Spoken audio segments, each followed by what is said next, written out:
you just can't, you cannot quantify how bad this situation was yesterday. Yeah. So you hear all of this nonsense about, you hear all this nonsense about violence and taking back America, and then you get to the fact that they had to stop the vote in the Electoral College process yesterday. Mm-hmm.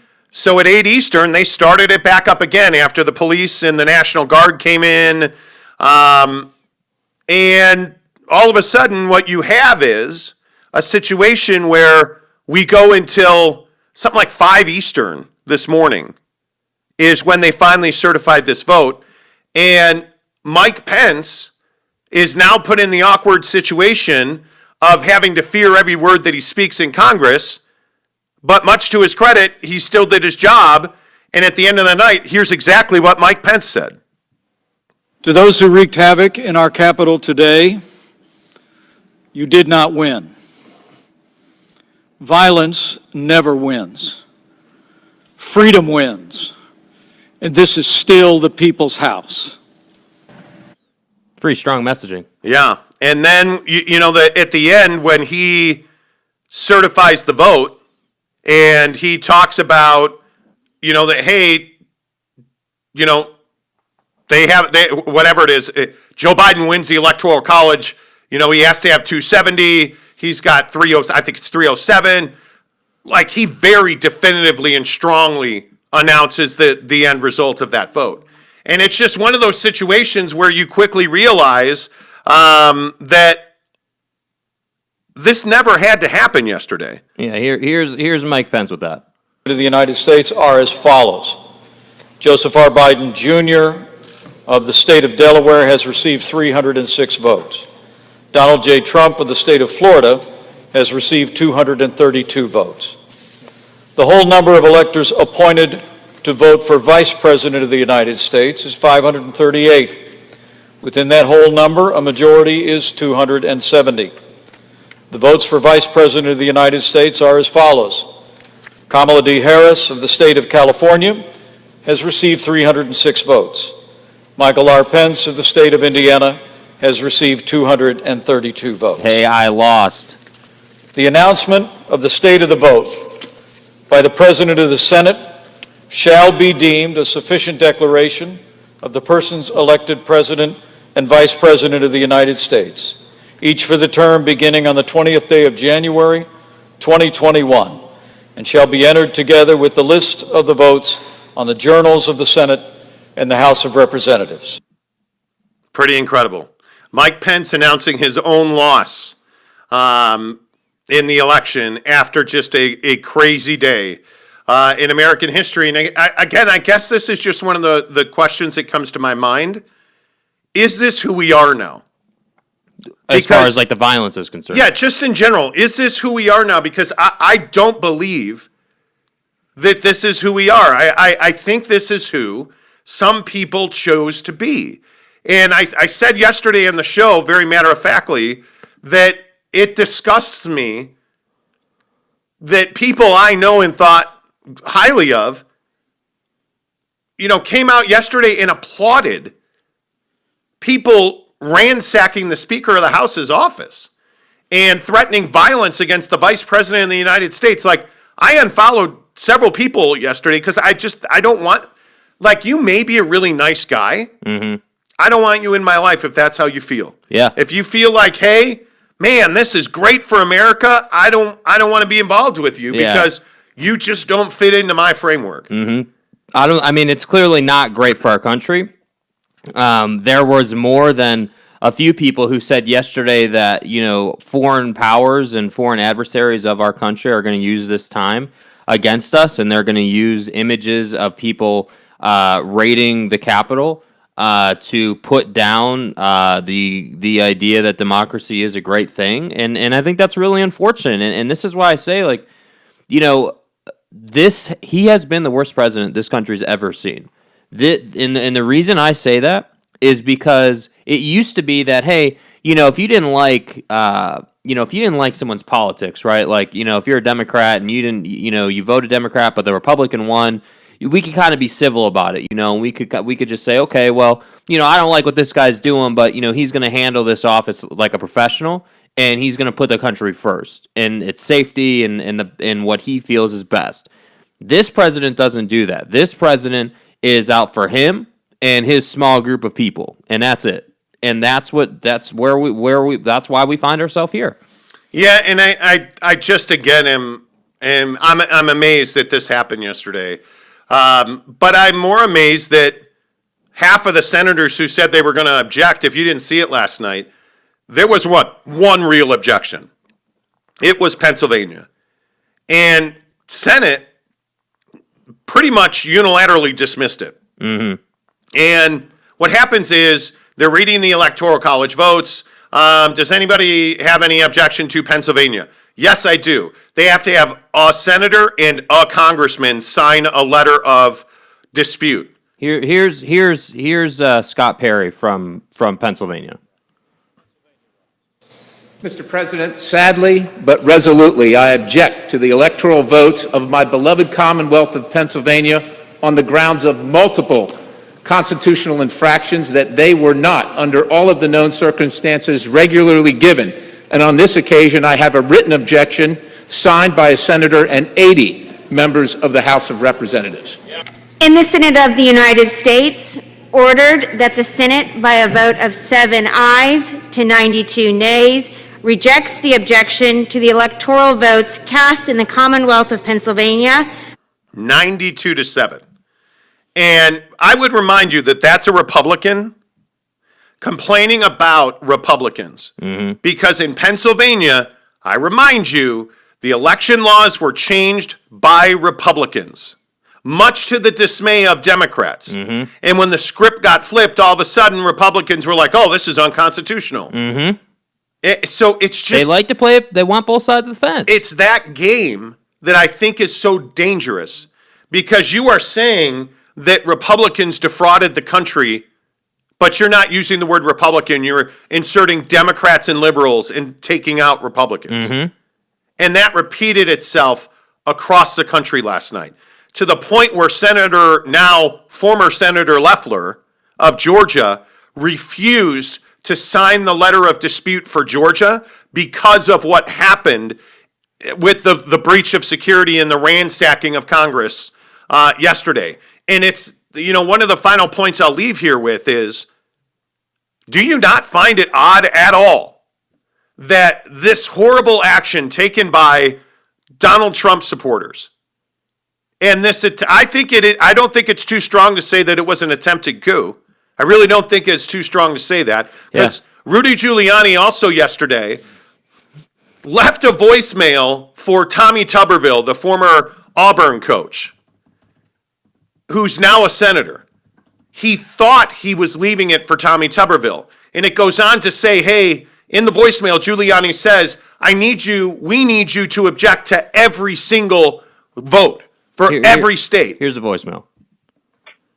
Senator Tuberville, or I should say Coach Tuberville, this is Rudy Giuliani, President's lawyer. I'm calling you because I want to discuss with you how they're trying to rush this hearing and how we need you, our Republican friends, to try to just slow it down so we can get these legislatures to get more information to you. And I know they're reconvening at 8 tonight. But the only strategy we can follow is to object to numerous states and raise issues so that we get ourselves into tomorrow, ideally until the end of tomorrow. I know McConnell is doing everything he can to rush it, which is kind of a kick in the head, because it's one thing to oppose us, it's another thing not to give us a fair opportunity to contest it. He wants to try to get it down to only three states that we contest, whether there are 10 states that we contest, not 3. So if you could object to every state, and along with a congressman get a hearing for every state, I know we would delay you a lot, but it would give us the opportunity to get the legislators who are very, very close to pulling their votes, particularly after what McConnell did today. It angered them because they had written letters asking that you guys adjourn and send them back This is a voicemail. the questionable ones, and they'll fix them up. So this phone number I'm available on all night, and it would be an honor to talk to you. Thank you. That's Rudy. That's a voicemail, bro. Wait, but it gets better. That's Rudy Giuliani, the President of the United States personal attorney, Mayor of America, one of the heroes of 9/11, leaving a voicemail for Senator Tommy Tuberville on a Democrat's voicemail. He called the wrong number and left a message for Tommy Tuberville, a Republican, on a Democrat's voicemail. It never got to Tuberville. And you can see this voicemail was left after the insurrection, after the violence, after a QAnon supporter was shot and killed by Capitol Police in the Rotunda. After all that violence, the president and his lawyer were still trying to find a way to delay the inevitable. And that's why I say, when we talk about this president, I really hope people understand. It's not that I want him to be an awful president. It's not that I hate him for no reason. This situation might exemplify it the best. You just had the Capitol building ransacked, and you're having your lawyer, try to make an attempt to continue to get something done. That's just not going to happen because there's no evidence of what you're saying happened. So that's just insane to me. And yet they tried. And then there's this whole issue with Twitter that we should get into. Yeah. Because I think this is a significant issue as well. Twitter deleted a video of Donald Trump, who reluctantly went outside the White House and filmed a video telling his supporters, "We love you." These people, he was talking directly to the people who broke into the Capitol. He essentially said, "We love you, we support you, it's time to go home. I lost this election because they stole it from me, it's not fair, it's time to go home." Well, Twitter didn't take kindly to that. And what Twitter did is they removed those posts from public view. They locked Donald Trump's account, and they told him, "Hey, you're locked out of Twitter until you delete those posts." So here's the video. This was a fraudulent election. Oh, hang on, sorry. I know your pain. I know you're hurt. We had an election that was stolen from us. It was a landslide election, and everyone knows it, especially the other side. But you have to go home now. We have to have peace. We have to have law and order. We have to respect our great people in law and order. We don't want anybody hurt. It's a very tough period of time. There's never been a time like this where such a thing happened, where they could take it away from all of us, from me, from you, from our country. This was a fraudulent election, but we can't play into the hands of these people. We have to have peace. So go home. We love you. You're very special. You've seen what happens. You see the way others are treated that are so bad and so evil. I know how you feel. But go home and go home in peace. That was after they ransacked the houses of Congress. A woman was dead. 3 others were dead. I don't know how many people heard that. 4 total people died. 1 woman was shot by Capitol Police, a QAnon supporter. And 3 others had medical incidents that wound up in their death. And he releases a video saying, "We love you, you're special people, but it's time to go home." Twitter blocked his or locked his account, locked him out, removed those posts from public view, and they told Donald Trump, "If you do not delete those posts, you will not have access to your account until you delete those posts. And once you delete those posts, you're going to be in a 12-hour timeout." So he deleted those posts, and his 12-hour timeout should be coming to an end fairly quickly here. Yeah. But it just goes to show you the level of just fuckery going on in Donald Trump's mind. And I don't even think I don't even think you're exaggerating and using those words. I mean, that is a great way to describe where he's at mentally. I mean, not only is he not, it seemingly just not caring about the safety of the people yesterday, everybody involved. I'm not just talking about the rioters, but like all the police and all the people who were there. So you're not worried about that. You're not worried about the safety and security of our country because, by the way, during all that chaos would have been a perfect time for a foreign power to attack our country and, commit some horrible thing. Thank God that didn't happen, but I am saying that was a perfect opportunity. Wait. By the way, do you not understand that probably happened? I mean, yeah. They ransacked Speaker Pelosi's office and stole documents. There are videos of people ransacking her file cabinets. Mm-hmm. Like, there's highly classified documents in that. She's the Speaker of the House. Right. There's a real good chance that classified documents were stolen from her office yesterday. Mm-hmm. And when you talk about, like all of these, like the Russians here recently hacking American servers, are you telling me that QAnon, who's supposedly this organization, like this QAnon supporter, this is who QAnon is. This QAnon supporter who was shot and killed by Capitol Police yesterday had posted that this was I can't remember what she called it, but the event where Donald Trump was going to quell by murder and violence the deep state of pedophiles and people trying to overthrow the government to bring Donald Trump down. Because QAnon's belief is that anybody who doesn't support Donald Trump, and I'm not even exaggerating this, anybody who doesn't support Donald Trump is a pedophile and a treasonous criminal who should be murdered as punishment. She went to the Capitol to carry out that event. She wrote about it on social media. And who is this person that did that? She is an Air Force veteran who is a mother and a small business owner in San Diego. She up and left, and her husband is quoted yesterday as saying, "I don't know what happened, because this is not her. She's known to be a Trump supporter, but I don't know how she got involved in this." Mm-hmm. That's how out of left field this whole thing yesterday was. Yeah. So when you talk about whether or not national security was breached or they were in the Speaker's office unabated because Capitol Police did nothing to stop them from doing that. Which is a conversation on its own. And finally, the last thing I want to get into real quick before we talk NBA, all of these athletes yesterday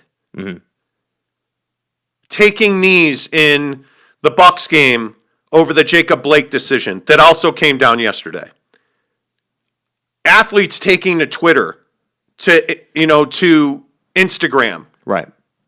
The NBA trying to figure out if they were going to play the Wizards game.